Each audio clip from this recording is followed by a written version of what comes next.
નમસ્કાર દર્શક મિત્રો, હું છું એડવોકેટ સોનલ બારિયા. આપ સર્વનું સ્વાગત છે મારી ચેનલ લીગલ વિજ્ઞાનમાં. દર્શક મિત્રો, ધોરણ 1 ની અંદર જે પ્રવેશ પ્રક્રિયા છે તેની અંદર પ્રી સ્કૂલનું જે સર્ટિફિકેટ છે તે અંગેના મહત્વના સમાચાર આવ્યા છે શિક્ષણ વિભાગ તરફથી. તો એને આજે આપણે જાણીશું. તો શું છે આ સમાચાર? તો દર્શક મિત્રો, જ્યારે તમે આરટીઈ અંતર્ગત તમારા બાળકનું એડમિશન જે પહેલા ધોરણની અંદર તમે ઓનલાઈન જે ફોર્મ ભરવાનું હોય છે એ ભરીને જે તે પ્રક્રિયા છે આરટીઈની એ પ્રમાણે તમે ડોક્યુમેન્ટ રજૂ કરતા હોવ છો. તો શિક્ષણ વિભાગ તરફથી એક નવો જે પરિપત્ર આવ્યો છે તેની અંદર એવું જણાવવામાં આવ્યું છે કે જે બાળક પ્રી સ્કૂલની અંદર ભણ્યું હોય તો જે કહી શકાય કે આરટીઈ અંતર્ગત જે પહેલા ધોરણમાં બાળકને એડમિશન આપવાનું હોય છે તો જે સ્કૂલો છે સ્કૂલો એ જે તે બાળકનું પ્રી સ્કૂલનું સર્ટિફિકેટ માંગે છે. અને ઘણી વખત એવું પણ બને છે કે પ્રી સ્કૂલનું સર્ટિફિકેટ ન રજૂ કરવાના કારણે પણ પહેલા ધોરણની અંદર બાળકનું જે એડમિશન છે એ અટકે છે. એટલે હવે આ એક નવો નિયમ લેવામાં આવ્યો છે શિક્ષણ વિભાગ તરફથી કે કોઈ પણ બાળકનું પ્રી સ્કૂલનું સર્ટિફિકેટ રજૂ કરવું ફરજિયાત નથી. અને જો ભવિષ્યની અંદર જે પણ વિદ્યાર્થી મિત્રોને ધોરણ 1 ની અંદર કહી શકાય કે જે એડમિશન લેવાનું છે, પ્રવેશ મેળવવાનો છે અને કોઈ સ્કૂલ જો પ્રી સર્ટિફિકેટ માંગશે જે પ્રી સ્કૂલનું છે તે, તો એવા સંજોગો દરમિયાન કડક કાર્યવાહી કરવામાં આવી શકે છે. કારણ કે ધોરણ 1 ની અંદર જે બાળકને એડમિશન આપવાનું છે એ એડમિશન એ બાળકની સાચી જે ઉંમર છે એ ઉંમરના પુરાવાના આધારે એને એડમિશન મળે છે.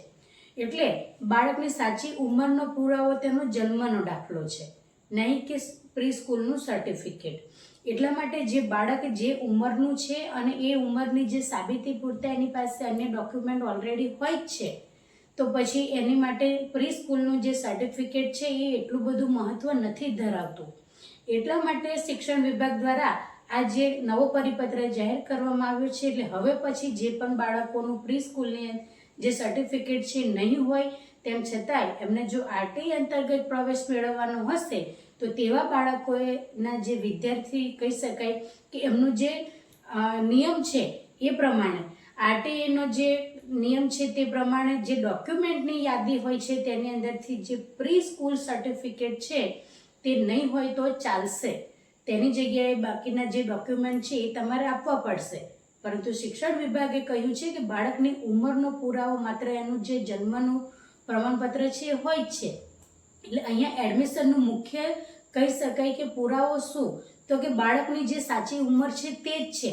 એની માટે પ્રી સ્કૂલનું સર્ટિફિકેટ મેળવવું અને પછી જ તેને પ્રવેશ આપવો એ રીતના એને જે બાળકને જે ભણવાની અને જે કહી શકાય કે અધિકાર છે એ છીનવી શકાય નહીં.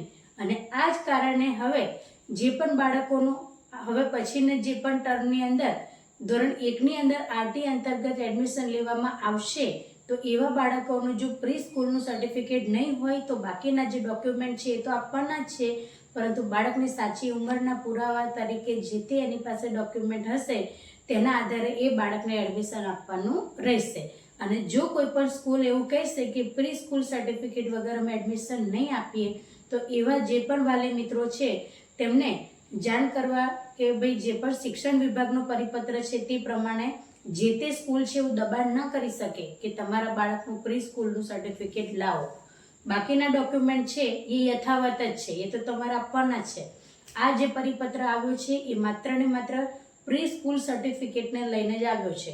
પ્રી સ્કૂલનો મતલબ એ છે કે તમારું બાળક પહેલા ધોરણ પહેલાં કઈ સ્કૂલમાં ભણતું હતું ત્યાં આગળથી જે સર્ટિફિકેટ આપવામાં આવે તેને આપણે કહીએ પ્રી સ્કૂલ સર્ટિફિકેટ.